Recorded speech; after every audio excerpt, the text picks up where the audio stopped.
غزنوی سلطنت کے تیسرے حکمران سلطان محمود غزنوی۔ سلطان محمود غزنوی 357 ہجری میں عاشورہ کی رات کو پیدا ہوئے۔ سلطان محمود کے پیدا ہونے سے ایک گھڑی پہلے ان کے باپ سبکتگین نے خواب میں دیکھا کہ ان کے مکان میں آتش دان کے اندر سے ایک درخت نکلا اور اس قدر بلند ہوا کہ ساری دنیا اس کے سائے میں آ گئی۔ امیر سبکتگین کی جب آنکھ کھولی تو وہ اس خواب کی تعبیر کے بارے میں سوچ ہی رہے تھے کہ اتنے میں ایک شخص نے آ کر محمود کے پیدا ہونے کی خوشخبری سنائی۔ یہ خبر سن کر سبکتگین کو بے حد خوشی محسوس ہوئی۔ چنانچہ ایسا ہی ہوا اور یہ لڑکا بڑا ہو کر ایک عظیم الشان حکمران بنا، اور اس کی سلطنت یہاں تک وسیع ہوئی کہ ایک عالم نے اس کے انصاف کے سائے میں آرام اور راحت حاصل کی۔ جب سلطان نے اپنے بھائی امیر اسماعیل کی جنگ سے فراغت حاصل کی تو وہ بلخ کی جانب بڑھے۔ امیر منصور نے خراسان کے امیر الامراء کا منصب، جو کہ محمود اور اس کے باپ کا در امتیاز تھا، اس زمانے میں بگتوزن کے سپرد کر دیا تھا۔ سلطان محمود نے اس سلسلے میں ایک قاصد امیر منصور کے پاس بخارا روانہ کیا اور اس منصب سے علیحدگی پر اظہار افسوس کیا۔ اس پر منصور نے جواب دیا کہ میں نے تمہیں بلخ، ترمذ اور ہرات کا امیر الامراء مقرر کر دیا ہے۔ بگتوزن چونکہ ہمارے خاندان کا قدیم خیر خواہ ہے، اس لیے بلا وجہ اس عہدے سے اسے معزول کرنا مناسب نہیں۔ سلطان محمود نے ابو الحسن کو بہت سے تحفے، تحائف اور دوسری چیزوں کے ساتھ امیر منصور کے پاس بھیجا اور یہ پیغام دیا کہ بادشاہ کی دور اندیشی سے مجھے توقع ہے کہ میری درینہ دوستی اور خلوص کی مضبوط بنیادیں بے رخی کی وجہ سے کمزور نہیں ہوں گی، میرے والد کے حقوق کی بنیادوں کو مسمار نہ کر سکے گی۔ ابو الحسن ہموی بخارا پہنچے تو امیر منصور نے اپنی وزارت کی امید دلا کر انہیں اپنے پاس ہی رکھ لیا اور سلطان محمود کو کوئی جواب نہ دیا، لہٰذا مجبوراً اب محمود نے نیشا پور پر حملہ کر دیا۔ بگتوزن کو جب اس حملے کا علم ہوا تو وہ خود شہر چھوڑ کر فرار ہو گیا اور امیر منصور کو ایک خط کے ذریعے اس کی اطلاع دی۔ امیر منصور نے حقیقت حال سے آگاہ ہوتے ہی فوراً اپنی فوج کو تیار کیا اور جوانی کے نشے میں سرشار ہو کر سلطان محمود کا مقابلہ کرنے کے لیے نیشا پور روانہ ہوئے۔ سلطان محمود اس حقیقت سے پوری طرح واقف تھے کہ امیر منصور اس کے مقابلے پر کسی طرح نہیں ٹھہر سکے گا، لیکن انہوں نے یہ مناسب نہ سمجھا کہ احسان فراموشی کے داغ سے اپنے دامن کو آلود کریں، لہٰذا وہ نیشا پور چھوڑ کر مرغاب چلے گئے۔ اسی زمانے میں بگتوزن نے فائق کے مشورے پر غداری کی اور امیر منصور کو قید کر کے ان کی آنکھوں میں سلائیاں پھیر دیں اور اس کے چھوٹے بھائی عبد الملک کو، جو کہ ابھی کم عمر ہی تھا، اسے تخت نشین کیا اور خود سلطان محمود کے ڈر سے بھاگ کر مرو چلا گیا۔ سلطان محمود نے جب یہ خبر سنی تو فوراً ان کا پیچھا کیا۔ عبد الملک اور سلطان کے درمیان معرکہ آرائی ہوئی۔ بگتوزن امیر منصور کے چھوٹے بھائی عبد الملک کو ساتھ لے کر بخارا کی طرف روانہ ہوا اور بگتوزن نے نیشا پور کی راہ پائی۔ کچھ عرصے کے بعد بگتوزن نے پھر سلطان محمود سے جنگ کرنے کا ارادہ کیا اور اس نے بخارا پہنچ کر اپنی منتشر فوج کو جمع کرنا شروع کیا، لیکن اس سے قبل کہ اس کی فوج یکجا ہوتی، اسے موت نے اپنی آغوش میں لے لیا۔ فائق کے انتقال کے فوراً بعد ایلک خان کاشکر سے بخارا پہنچا اور اس نے عبد الملک اور اس کے خیر خواہوں کا نام و نشان تک مٹا دیا۔ عبد الملک کی موت کے ساتھ ہی آل سامان کا بھی خاتمہ ہو گیا۔ سامانی سلطنت تقریباً 128 سال سے حکومت کرتی چلی آ رہی تھی۔ ان چھوٹی چھوٹی پریشانیوں کے ختم ہو جانے کے بعد سلطان محمود بڑے اطمینان اور چین کے ساتھ بلخ اور خراسان پر حکومت کرنے لگے۔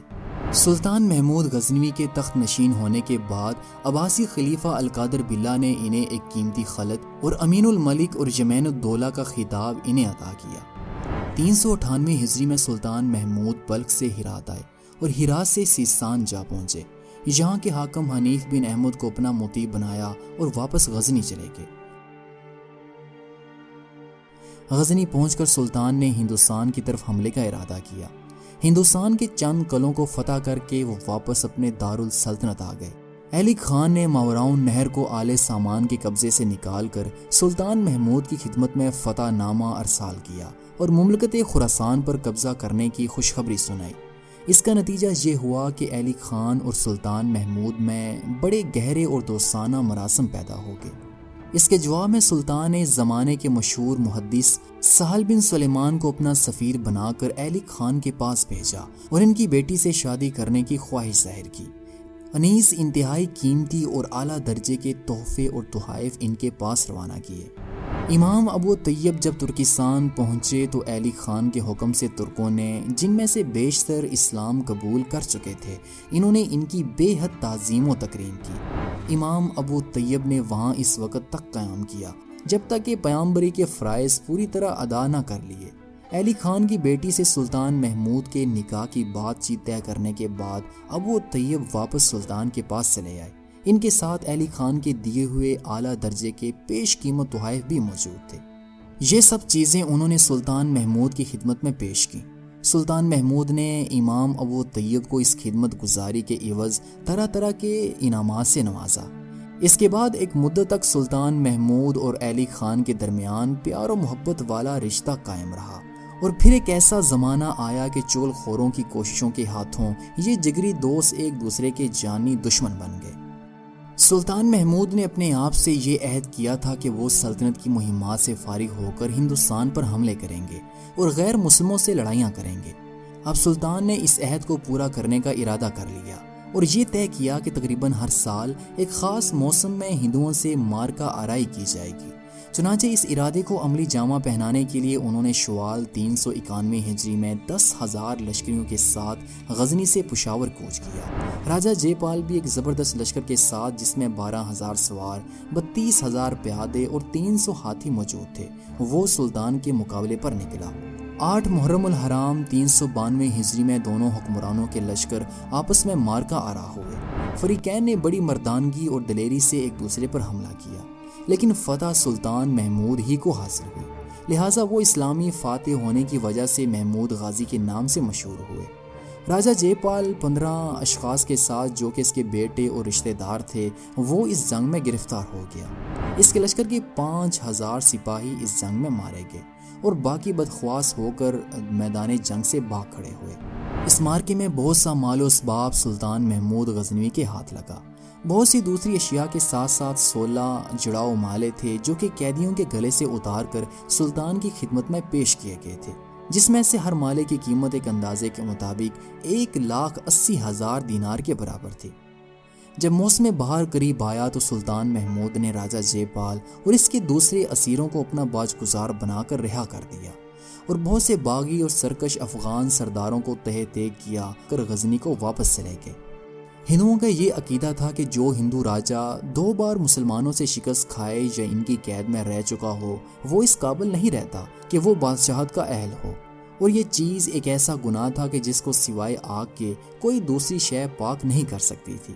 جے پال چونکہ 2 مرتبہ سلطان محمود غزنوی سے شکست کھا چکا تھا، اس لیے اس نے اپنے عقیدے کے مطابق اپنے بیٹے اننت پال کو اپنا ولی عہد مقرر کیا اور خود کو بھڑکتی ہوئی آگ کے شعلوں کی نظر کر دیا۔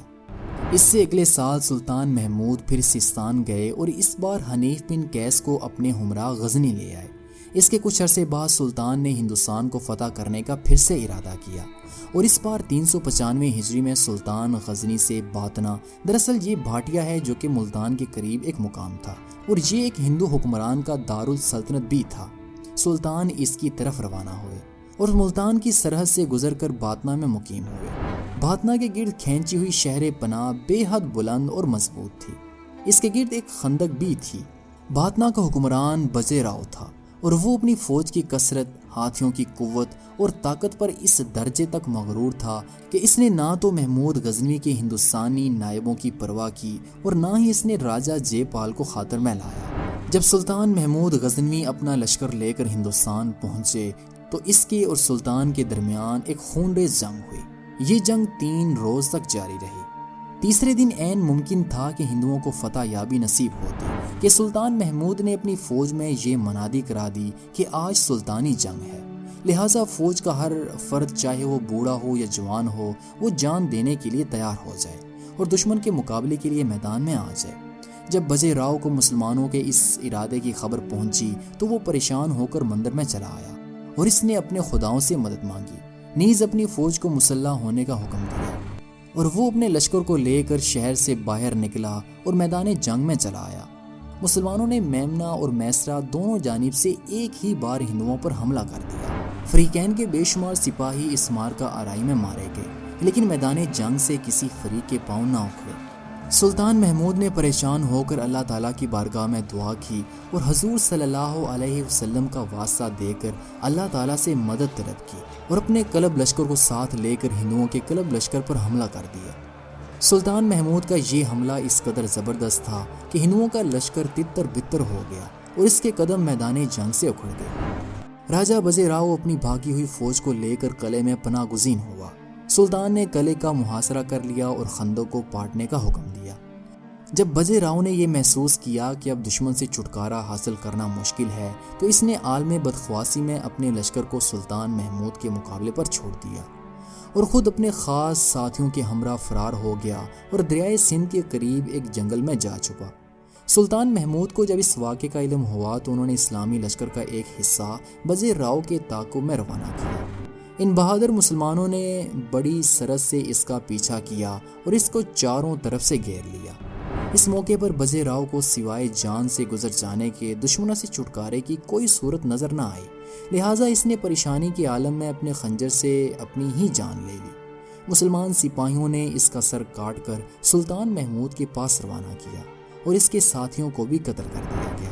اس فتح میں مسلمانوں کے ہاتھ 280 ہاتھی اور دوسری بہت سی گراں قدر اشیاء آئیں اور باطنہ اپنے تمام مضافات کے ساتھ اسلامی مملکت میں داخل ہو گیا۔ اس مہم کے بعد سلطان محمود غزنی چلے گئے۔ 396 ہجری میں سلطان نے پھر ملتان پر چڑھائی کرنے کا ارادہ کیا اور فوج کو تیاری کا حکم دیا۔ ملتان کا مرحوم حاکم شیخ حمید لودھی امیر سبکتگین مرحوم کے خیر خواہوں میں سے ایک تھا۔ وہ ہر طرح سے امیر مرحوم کی اطاعت اور فرما برداری بجا لاتا تھا۔ شیخ حمید کے بعد اس کا بے دین پوتا ابو الفتح ملتان کا حاکم مقرر ہوا۔ کچھ عرصے تک تو ابو الفتح نے اپنے اسلاف کی پیروی کی اور سلطان کے وفاداروں میں شامل رہا، لیکن بعد ازاں مذہب کے ساتھ حقوق خدمت سے بھی اس نے منہ پھیر لیا۔ جب سلطان محمود نے باطنہ کا محاصرہ کیا تو ابو الفتح نے اپنی نمک حرامی کا عملی ثبوت دینا شروع کیا اور اس سے بہت سی ناشائستہ حرکتیں سرزد ہوئیں، جن کے پیش نظر سلطان محمود نے اسے جلد از جلد تنبیہ کرنا مناسب سمجھا۔ اس سال تو سلطان نے مصلحتاً ابو الفتح کو کچھ نہ کہا، البتہ اس کے دوسرے سال سلطان نے یہ پکا ارادہ کر لیا تھا کہ اس بد کردار انسان کو اس کی بدعمالیوں کی سزا دی جائے گی۔ جب ابو الفتح کو محمود کی روانگی کی خبر ملی تو اس نے گھبرا کر راجہ انند پال کو محمود کے عزائم سے باخبر کیا اور مدد کی درخواست کی۔ انند پال نے اس بار بھی جاہلانہ دلیری سے کام لیتے ہوئے لاہور سے پشاور پہنچ کر اپنے لشکر کو اسلامی فوج کے روکنے کے لیے روانہ کیا۔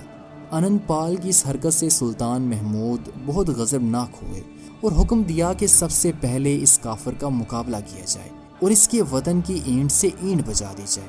سلطان کے لشکر کے بہادروں نے اس حکم کی تعمیل کی اور بڑی بہادری سے انند پال کے مقابلے پر آئے۔ ایسی ہمت اور سرفروشی سے لڑے کو دشمن کی فوج کو بدخواس اور منتشر کر دیا۔ انند پال نے اپنی فوج کا جو یہ حال دیکھا تو جان بچا کر فرار ہو گیا۔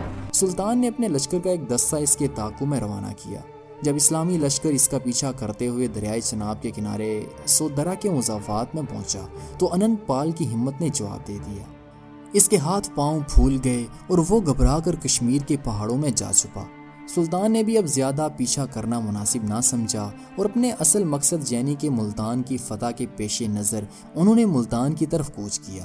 جب ابو الفتح نے یہ دیکھا کہ محمود کا مقابلہ کرنے میں ہندوستان کے سب سے بڑے راجہ انند پال کا یہ حشر ہوا ہے تو اس نے اپنی خیریت اسی میں دیکھی کہ قلعہ بند ہو کر بیٹھا رہے، لہٰذا اس نے اسی پر عمل کیا اور سلطان کی خدمت میں اپنی غلطیوں کی معافی کی درخواست پیش کی اور اس چیز کا وعدہ کیا کہ ہر سال 10,000 اشرفیاں سلطان کی خدمت میں پیش کرے گا۔ سلطان نے ابو الفتح کی درخواست کو قبول کر لیا اور محاصرے کے 8ویں روز سلطان نے واپسی کا ارادہ کیا۔ سلطان ابھی سوار بھی نہ ہونے پائے تھے کہ حاکم ہرات ارسلان جاذب کے تیز رفتار قاصد سلطان کی خدمت میں حاضر ہوئے اور انہوں نے علی خان کے حملے اور اس کی غارت گری کی خبر سنائی۔